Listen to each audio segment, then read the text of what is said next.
Assalamualaikum warahmatullahi wabarakatuh. Selamat datang kembali di Fajri Ubaidillah Channel dengan saya Fajri, berasal dari Pandeglang, Banten. Hari ini kita akan membahas 3 daerah di Tatar Pasundan yang sangat ditakuti atau bahkan disegani karena kepemilikan ilmu-ilmu gaibnya atau ilmu supranaturalnya. Nah, masyarakat Sunda itu pada umumnya tidak bisa dilepaskan dari sejarah, adat istiadatnya, atau bahkan budayanya. Dan budaya yang paling mencolok adalah budaya atau kebiasaan, atau bisa juga disebut kepercayaan terhadap hal-hal yang berbau mistis.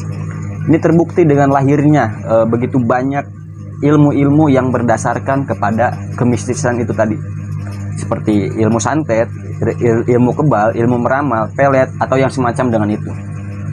Saking besarnya ilmu-ilmu gaib tadi di Tatar Pasundan, itu sampai-sampai beberapa wilayah di Tatar Pasundan itu ditakuti atau bahkan disegani karena dikenal sebagai pelaku atau pengguna ilmu gaib terbanyak di Tatar Pasundan.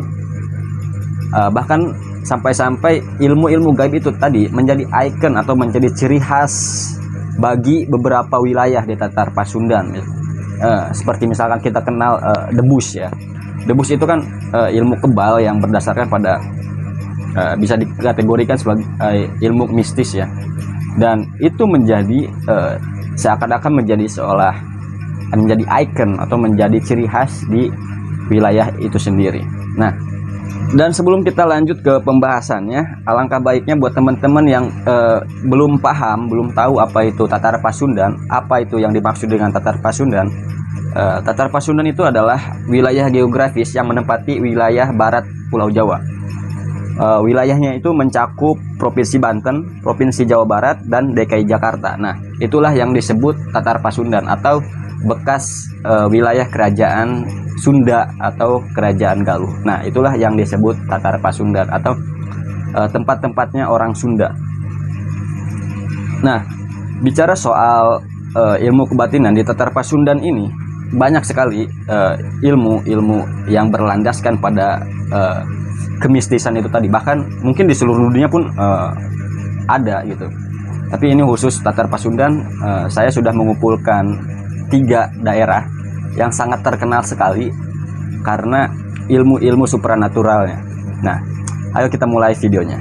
Langit angkep pakidulan gumuruh ombak nu nyaksi ngoceak sapanjang jalan pasir besi pajaratan.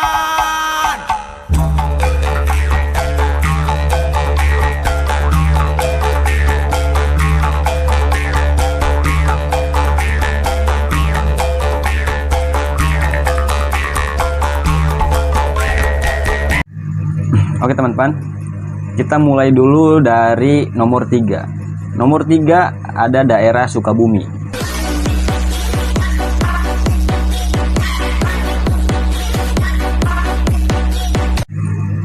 Sukabumi itu adalah salah satu wilayah di Jawa Barat yang terkenal sekali dengan ilmu-ilmu gaibnya, seperti santet, pelet, ilmu kebal, dan lain semacamnya ya.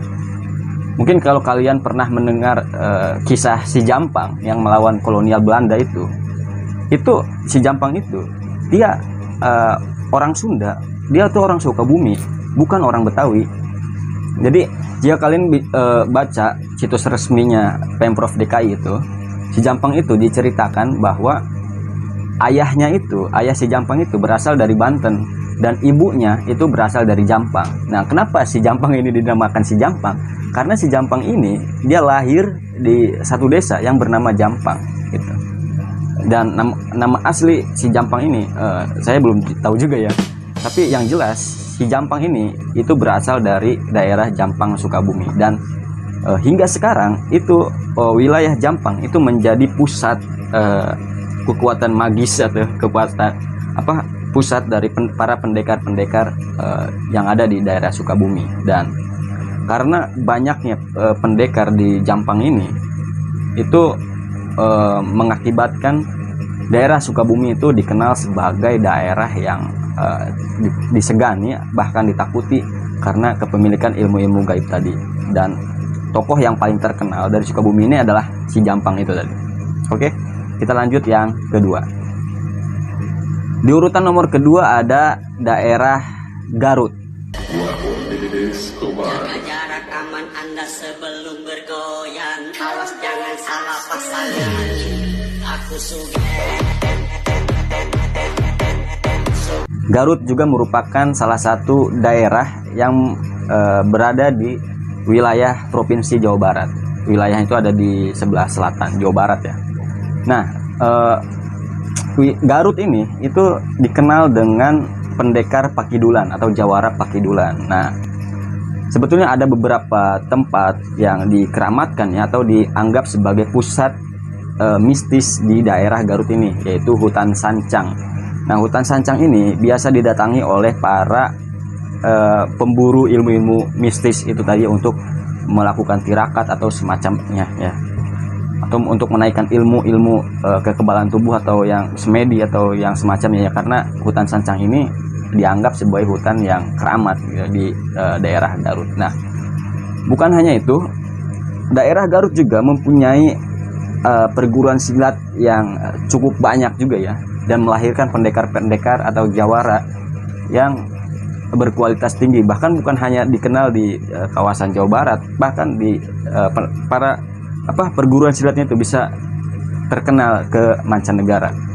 Nah, dan mungkin kalian pernah menonton serial sinetron Preman Pensiun. Itu kan diceritakan bahwa Kang Bahar itu kan berasal dari Garut. Nah, itu pun sebetulnya pada kenyataannya daerah-daerah di Bandung itu kebanyakan dipegang oleh jawara-jawara atau para pendekar dari Garut. Dan ini membuktikan bahwa Garut itu penghasil jawara dan pendekar terbaik di Jawa Barat ya. Nah, karena itulah Garut itu ditakuti karena ilmu-ilmu gaibnya atau ilmu-ilmu supranaturalnya, karena punya tempat keramat, terus melahirkan pendekar-pendekar yang berkualitas dan juga mempunyai perguruan silat yang cukup banyak. Oke, kita lanjut ke yang nomor 1. Di urutan pertama yaitu ada daerah Banten. Nah,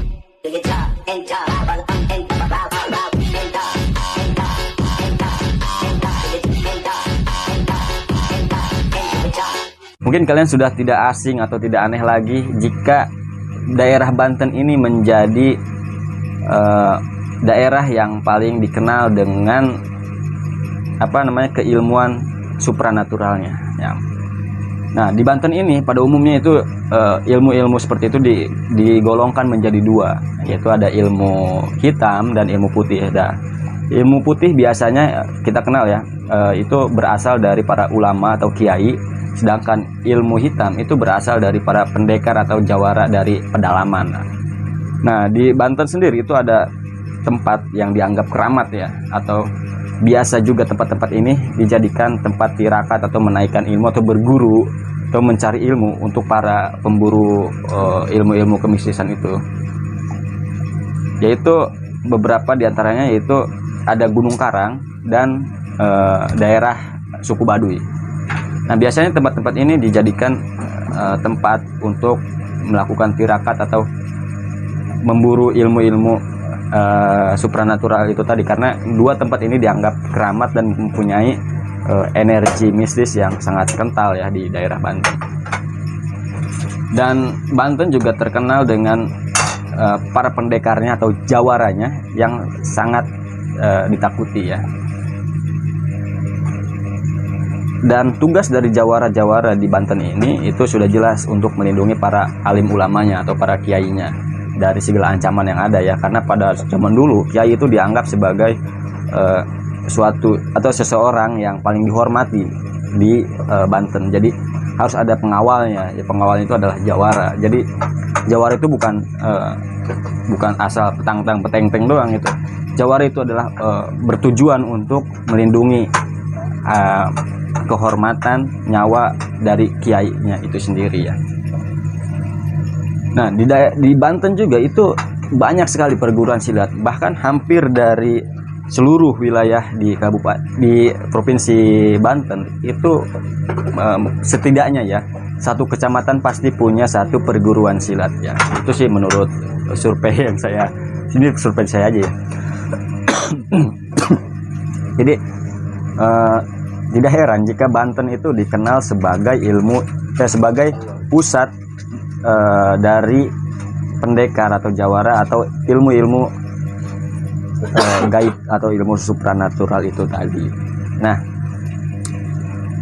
oke teman-teman, mungkin hanya 3 itu saja yang bisa saya paparkan sebagai daerah yang paling ditakuti karena kepemilikan ilmu-ilmu gaib itu tadi. Nah, terlepas dari ilmu gaib itu ada atau tidak adanya, yaitu saya kembalikan kepada teman-teman semuanya. Karena gini ya, jikapun ada ilmu-ilmu yang seperti itu, kenapa saat para penjajah menyerang kita, kemana orang-orang yang mempunyai kesaktian ini gitu kan? Itu saja sih, bukan meremehkan, bukan tidak mempercayai, tapi kemana gitu. Itu saja sih. Jadi nggak terlepas dari ilmu ini benar atau tidak, itu tergantung pada persepsi masing-masing ya. Apalagi kan yang viral kemarin itu soal pesulap merah versus Gus Samsudin kan. Ya kita tahu lah endingnya seperti apa. Jadi sedikit saya jelaskan bahwa ilmu-ilmu supranatural atau kebatinan yang ada sekarang itu sebetulnya sudah ada sejak dulu, sejak Sunda itu belum mengenal yang namanya sistem agama. Kepercayaan terhadap supranatural seperti ini itu sudah ada di masyarakat Sunda sejak masyarakat Sunda itu masih menganut monoteisme purba atau animisme dan dinamisme. Nah, tapi itu tidak terlihat, tidak terlalu mencolok karena itu menyatu dengan kepercayaan animisme dan dinamisme itu. Nah, semenjak datangnya sistem agama kepada masyarakat Sunda, ini ilmu-ilmu supranatural ini menjadi mencolok karena kadangkala dibedakan dengan ajaran agama. Ya, maka dari itu tadi ada ilmu hitam dan ada ilmu putih.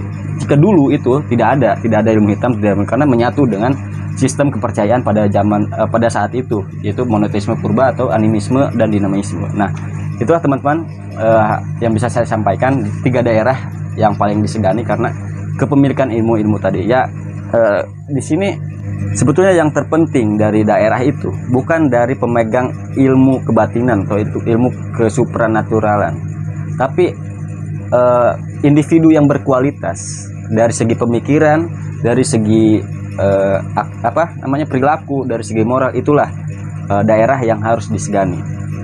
Jadi daerah yang harus disegani itu bukan dari daerah yang karena mempunyai kepemilikan ilmu-ilmu seperti itu tadi ya, tapi yang lebih penting dari itu adalah individunya yang berkualitas. Walaupun penduduknya minoritas tapi mempunyai kreativitas, itulah yang daerah yang harus disegani. Jadi itu saja yang bisa saya sampaikan. Saya Fajri Ubaidillah seperti biasa. Sampai jumpa. Wassalamualaikum warahmatullahi wabarakatuh. Thank you for watching this video until it is finished. If useful to you guys, please like and share this video. If you have any suggestions for us, leave a message in the comments field. Always support us by clicking the subscribe button, because it means a lot to us. To the next video. See you.